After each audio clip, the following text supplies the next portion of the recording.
베드로전서 1장 3절에서 9절. 우리 주 예수 그리스도의 하나님 아버지께 찬양을 드립니다.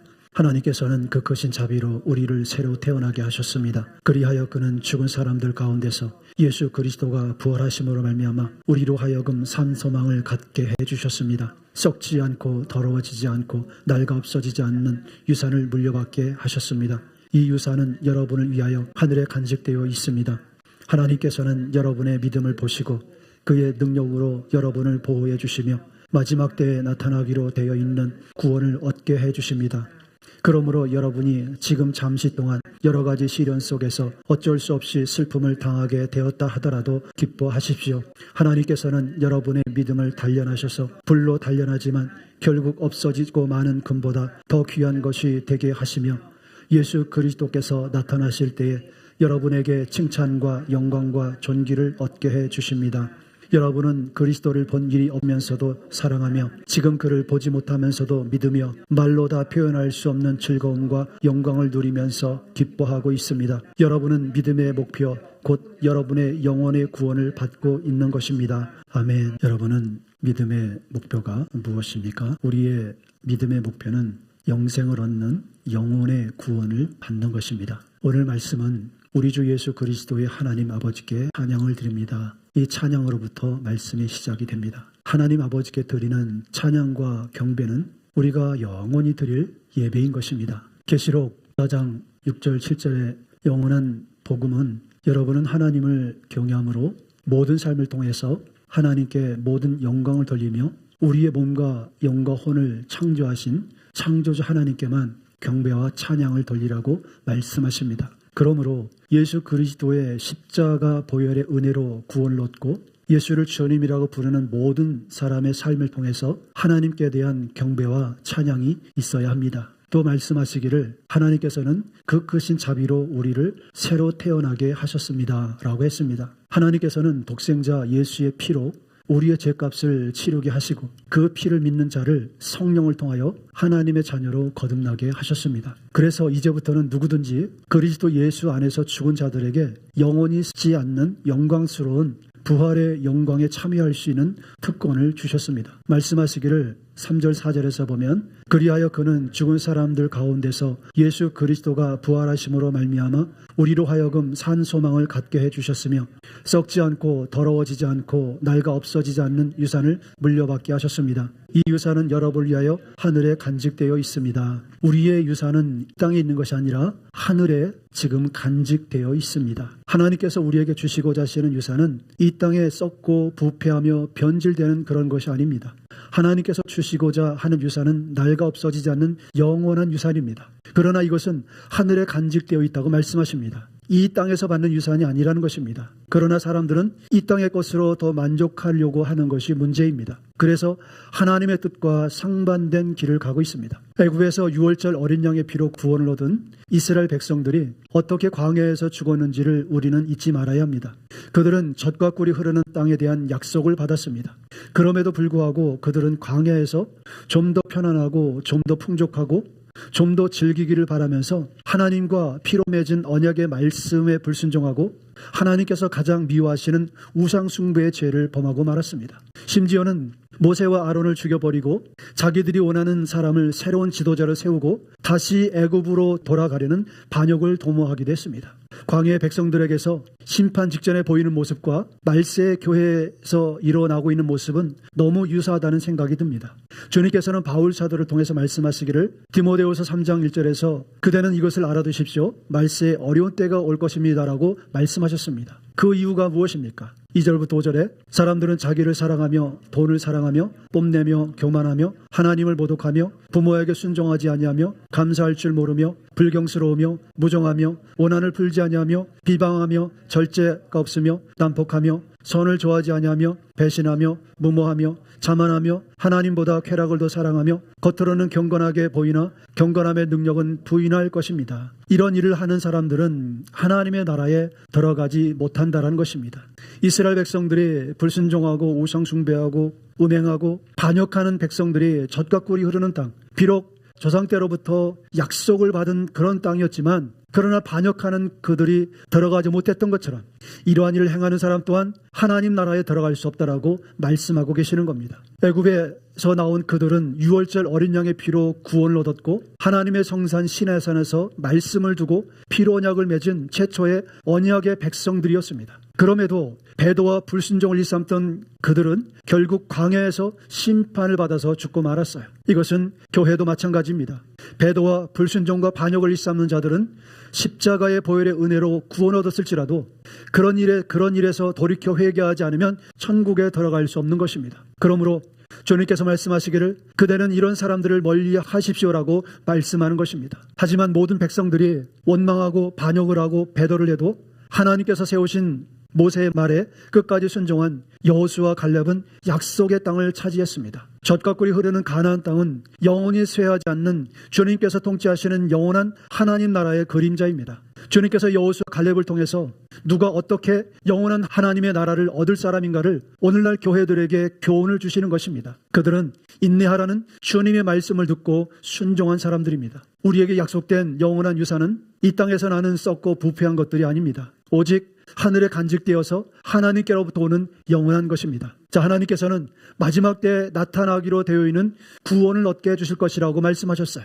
마지막 때에 나타나기로 되어 있는 구원에 동참하는 사람들이 하늘에 간직되어 있는 그 영원한 유산을 물려받게 되는 것입니다. 5절에 하나님께서는 여러분의 믿음을 보시고 그의 능력으로 여러분을 보호해 주시며 마지막 때에 나타나기로 되어 있는 구원을 얻게 해 주십니다. 마지막 때에 나타날 구원은 예수 그리스도께서 두 번째로 나타나실 때에 여러분에게 칭찬과 영광과 존귀를 얻게 해주실 영원한 구원을 말하는 것입니다. 6절 7절에 그러므로 여러분이 지금 잠시 동안 여러 가지 시련 속에서 어쩔 수 없이 슬픔을 당하게 되었다 하더라도 기뻐하십시오. 하나님께서는 여러분의 믿음을 단련하셔서 불로 단련하시지만 결국 없어지고 마는 금보다 더 귀한 것이 되게 하시며 예수 그리스도께서 나타나실 때에 여러분에게 칭찬과 영광과 존귀를 얻게 해 주십니다. 그러므로 여러분이 지금 잠시 동안 여러 가지 시련 속에서 어쩔 수 없이 슬픔을 당하게 되더라 하더라도 기뻐하라고 말씀하십니다. 고난은 모든 사람들에게 찾아오는 것입니다. 믿는 사람이든 믿지 않은 사람이든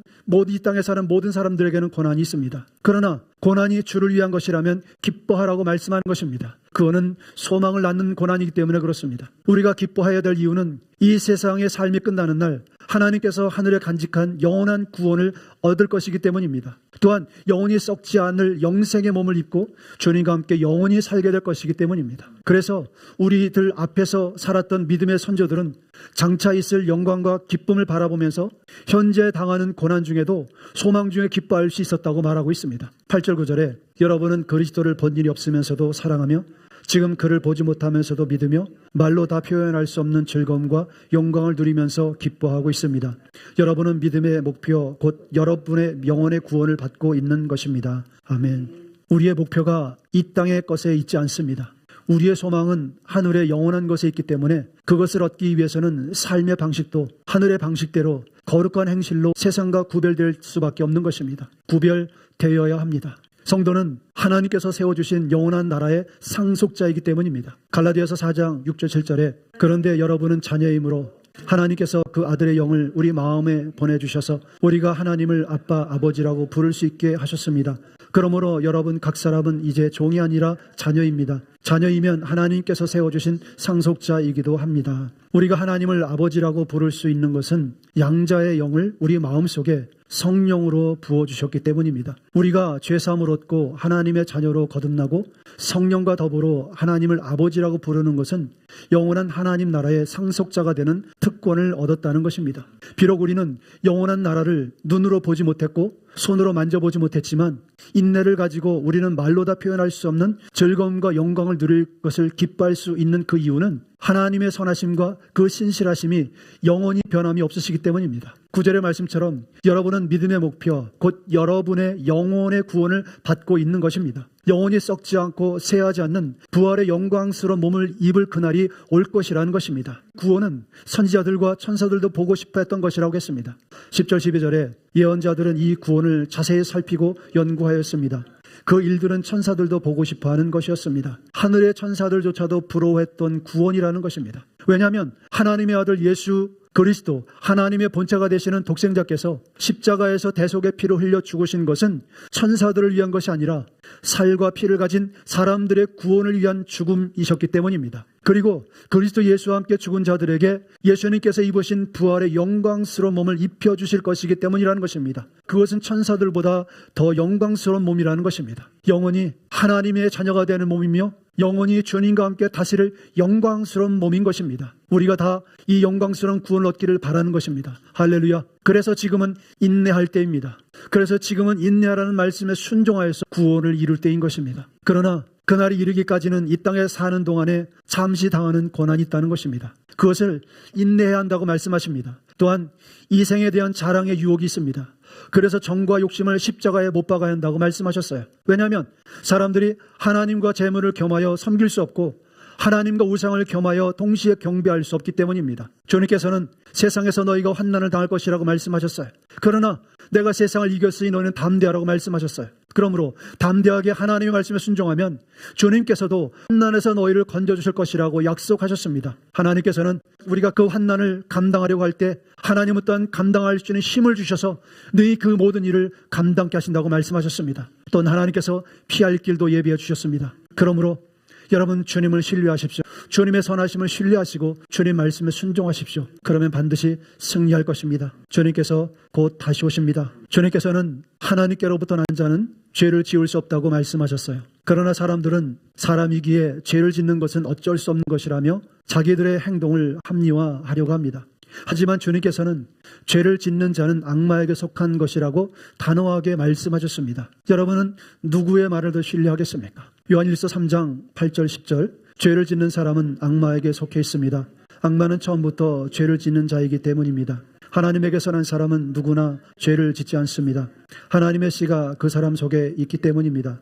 그는 죄를 지을 수 없습니다. 그가 하나님에게서 났기 때문입니다. 죄를 지을 수 없다는 뜻은 죄의 유혹을 이길 수 있다는 뜻입니다. 왜냐하면 우리 안에 하나님의 성령이 우리를 성전 삼으시고 우리를 의에 대해서 심판에 대해서 그리고 죄에 대해서 깨닫게 해주시고 우리를 인도해 주고 계시기 때문입니다. 우리가 하나님의 말씀에 순종하고자 하면 죄를 이길 수 있는 힘을 주시는 것입니다.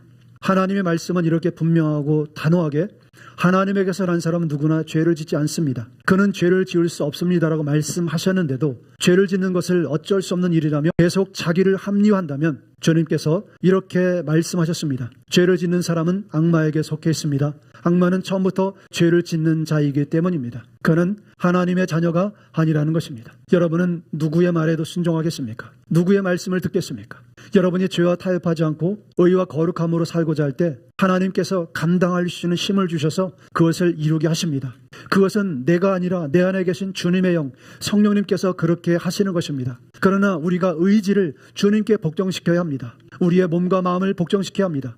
그러므로 우리의 몸을 불의의 도구로 삼지 말고 우리의 병기가 되도록 주님께 매일매일 드려야 합니다. 그러면 주님께서 우리의 몸이 죄의 도구가 되지 않도록 성령님께서 평강으로 몸과 마음을 지켜주실 것입니다. 왜냐하면 하나님 나라는 죄가 용납되지 않기 때문입니다. 죄를 가지고는 아무도 하나님 나라에 들어갈 수 없기 때문에 내가 거룩함 같이 너희도 거룩하라고 말씀하시는 겁니다. 영원한 천국은 거듭난 성도들이 모두 집중하고 있는 우리의 믿음의 목적지입니다. 천국은 하나님의 백성들이 하나님과 영원히 거할 집입니다.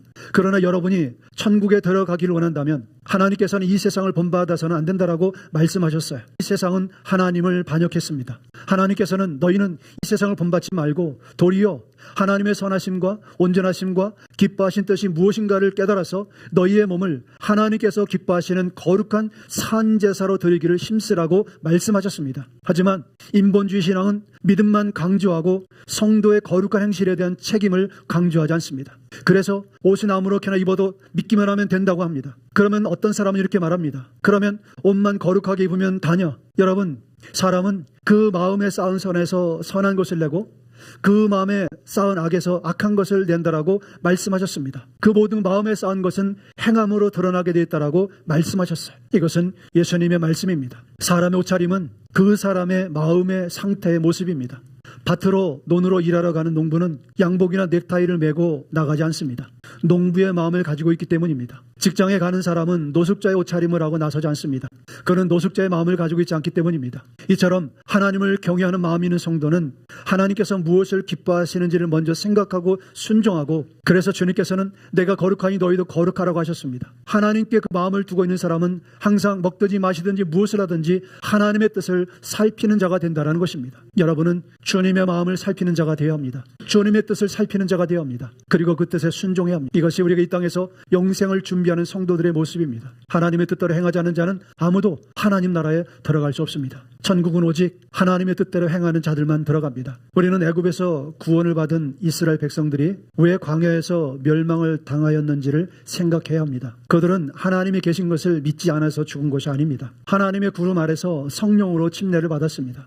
또한 40년 동안 하나님께서 자기들과 함께 계시는 것을 매일 낮과 밤에 구름 기둥과 불 기둥으로 함께 하시는 것을 보았습니다. 그리고 매일 내려주시는 만나와 광야의 바위를 터뜨려 생수를 주시는 하나님을 보았고, 먹고 마심으로 주님의 은혜를 경험했습니다. 그것은 바위는 곧 예수 그리스도라고 말씀하셨습니다. 그러므로 그들도 우리와 함께 예수 그리스도를 먹고 마신 사람들이라는 것입니다. 어떻게 40년 동안 하나님께서 시각적으로 하나님이 함께 계신 것을 보여주셨는데, 또한 입으로 먹는 것을 통해서도 하나님이 그들과 함께 계신 것을 알게 해주셨는데, 어떻게 하나님을 모른다라고 부인할 수 있었겠습니까? 그러나 그들은 하나님께서 계신 것을 믿었지만 시내산에서 하나님과 맺은 언약의 말씀에 순종하지 않았어요. 왜냐하면 말씀에 순종하는 삶은 매일 자기를 부인해야 하는 삶이었기 때문입니다. 자기 원하는 대로, 자기 뜻대로, 자기 욕심대로 살 수 없는 그런 주님의 말씀이었기 때문입니다. 말씀의 순종을 절제를 해야 하고 자기를 부인하고 하나님의 말씀에 순종하기 위해서는 자기들 포기해야 할 것이 너무나 많다라고 생각했던 거예요. 그들은 애굽의 가마솥에서 꺼내 먹었던 고기와 마늘과 부추가 그립다며 하나님을 원망하기까지 했습니다. 비록 애굽에서는 바로의 종으로 살았지만 그래도 남는 시간 바로의 눈을 피해서 내가 하고 싶은 대로, 내가 먹고 싶은 대로 먹을 수 있었다고 하면서 과거에 바로의 종되었던 삶을 좋아하고 있었던 것입니다. 그러나 모세를 따라 나와서는 그러한 자유가, 내가 하고 싶은 대로 할 수 있는 자유가 없다고 원망하며 다시 애굽으로 돌아가고 싶다라고 말했던 것입니다. 그들은 그 귀중한 구원을 소홀히 여기는 사람들입니다. 과거를 회상하면 그때가 좋았다고 말하는 사람들은 예수님께서 나의 죄를 대신하여 십자가에서 죽으시고 피 흘려 값으로 죄와 사망의 권세에서 구원해 주시고 자유케 해주신 은혜를 잃어버리고 다시 죄의 정으로 자신을 맡기려는 자들과 같은 것입니다. 그 결과 영원한 사망, 지옥 형벌만 기다리고 있습니다. 기억하십시오. 과거가 좋았다는 생각은 마귀가 주는 미혹의 마음이라는 것을. 여러분, 오직 주님만을 바라보고 나가야 합니다. 주님께서는 왜 우리가 내 마음대로 살아서는 안 된다라고 말씀하시는 겁니까? 그 이유는 예수 그리스도께서 자신의 피값으로 우리를 사신 주님이시기 때문입니다. 여러분이 예수님을 주님이라고 고백한다면 여러분의 자유는 주님의 것입니다. 여러분의 것이 아닙니다. 여러분의 몸도, 여러분의 생명도, 여러분이 가진 모든 것도 다 주님의 것입니다. 그러므로 우리의 자유까지도 이것도 주님의 것입니다. 그래서 우리는 우리가 마음대로 할 수 있는 자유가 없는 것입니다. 오직 주님의 뜻대로 행하는 것만이 우리에게 주어진 자유입니다. 주님께서 허락하지 않은 자유는 방종이고 반역입니다. 죄입니다. 갈라디아서 2장 10절. 나는 그리스도와 함께 십자가에 못 박혔습니다. 이제 살고 있는 것은 내가 아닙니다. 그리스도께서 내 안에 살고 계십니다. 내가 지금 육신 안에서 살고 있는 삶은 나를 사랑하셔서 나를 위하여 자기 몸을 내어주신 하나님의 아들을 믿는 믿음 안에서 살아가는 것입니다. 주님께서 우리에게 주신 자유는 마음과 뜻과 성품을 다해 주 너희 하나님을 사랑하는 것과 이와 같이 내 이웃을 미워하지 말고 서로 용서하고 내 몸과 같이 내 이웃을 사랑하라는 이것입니다. 이것이 우리가 주님께로부터 받은 자유입니다. 죄와 불법은 우리가 주님께로부터 받은 자유가 아닙니다. 과거 죄의 종일 때에는 마귀의 요구대로 우리가 임의로 죄와 불법을 행할 수 있었습니다. 그러나 죄에 대해서 죽은 우리는 죄를 지을 자유가 없습니다. 오직 하나님께 대하여 살아있는 자로 하나님께 순복할 자유만 있습니다. 이것이 요한복음 8장 32절에서 진리를 알지니 진리가 너희를 자유케 하리라는 말씀의 뜻입니다.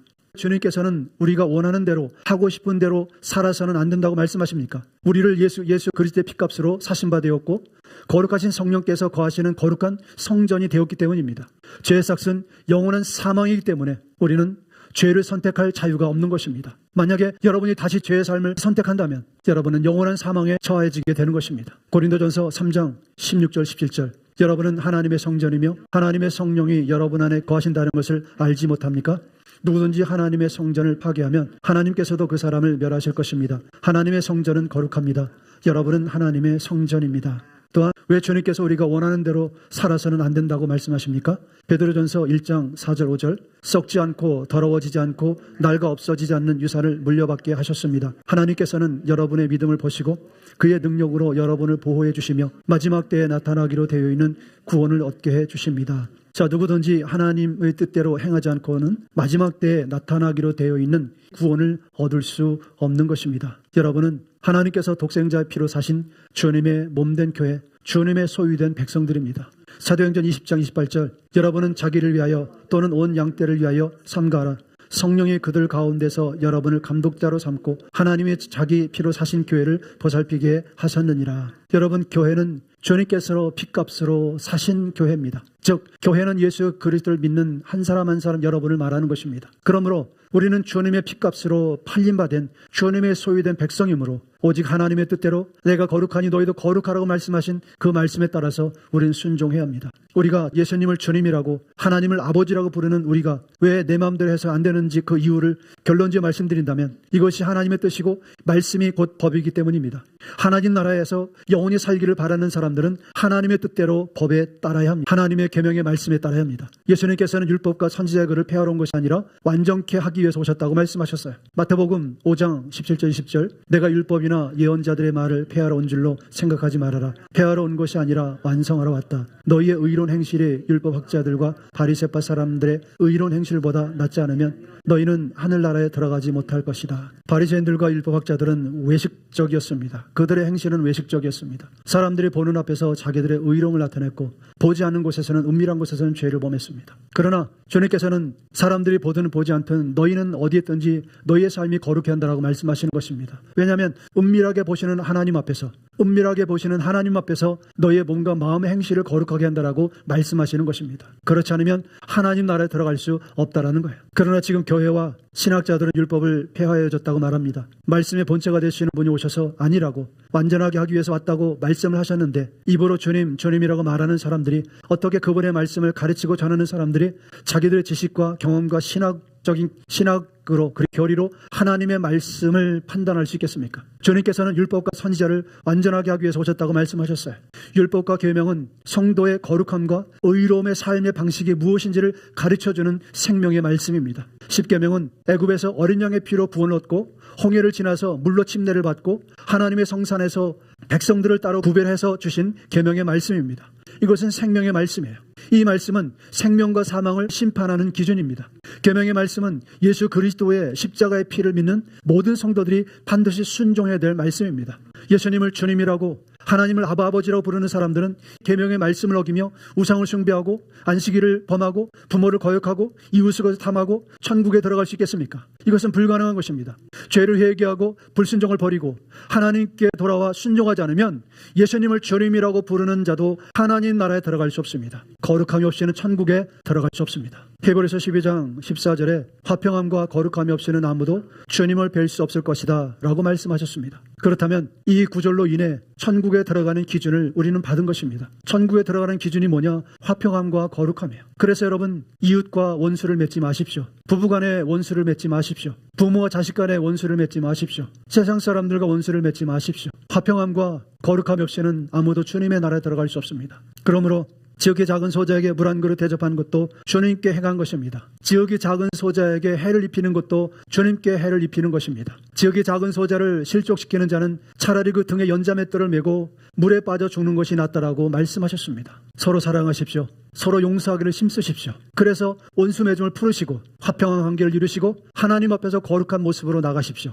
이것이 우리가 이 땅에서 영생을 준비하는 지혜인 것입니다. 그래서 천국 가기를 사모하는 자들은 모두 하나님의 기준에 따라 삶을 거룩함으로 교정하고 바꾸어야 합니다. 하나님의 뜻인 거룩함으로 몸과 행실을 바꿔야 합니다. 하나님의 뜻을 따르는 그들은 이웃의 것을 탐하지 않습니다. 도적질하지 않습니다. 지나가는 여자를 보며 마음에 간음하지 않습니다. 모든 거짓과 폭언을 하지 않습니다. 하나님의 뜻대로 행하는 자들은 이웃과 화평을 이루고 매일 회개함과 하나님을 경외함으로 거룩함과 의의 행실로 주님께 대한 사랑을 고백하는 사람들입니다. 예수님께서 십자가에서 대속의 피를 흘리시고 죽으신 것은 그를 믿고 순종하는 성도들을 하나님 아버지가 계신 곳 바로 천국으로 데려가기 위한 것입니다. 올라가실 때 주의 사자들을 통해서 말씀하셨어요.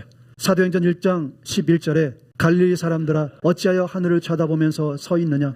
너희를 떠나서 하늘로 올라가신 이 예수는 하늘로 올라가시는 것을 너희가 본 그대로 오실 것이다 하고 말하였다. 그리고 히브리서 9장 28절에 이렇게 말씀하셨어요. 이와 같이 그리스도께서도 많은 사람의 죄를 짊어지시려고 단 한 번 자기 몸을 제물로 바치셨고 두 번째로는 죄와 상관없이 자기를 기다리고 있는 사람에게 나타나셔서 구원하실 것이다. 주님은 올라가셨습니다. 올라가실 때 다시 오실 것이라고 말씀하셨고 다시 오실 때에는 죄와 상관없이 주님을 기다리고 있는 사람들에게 나타나셔서 그들을 구원하실 것이라고 말씀하셨어요. 즉 거룩함으로, 화평함과 거룩함으로 주님을 기다리고 있는 사람들에게 나타나셔서 그들을 구원하실 것입니다. 그런데 예수 그리스도를 주님이 하신 하나님을 아버지라고 분들이 준비하지 않는다면 예수님을 믿고 사랑하는 사람이라고 어떻게 말할 수 있겠습니까? 여러분 주님을 사랑하십니까? 여러분 주님을 기다리고 계십니까? 그러면 화평함과 거룩함으로 주님을 기다리십시오. 예수님께서 십자가에서 죽으실 때 예루살렘 근처에 무덤 문들이 열리고 잠잤던 많은 성도들의 몸이 살아서 사람들에게 나타났다고 했습니다. 마태복음 27장 50절 52절에 무덤이 열리고 잠자던 많은 성도들의 몸이 살아났다.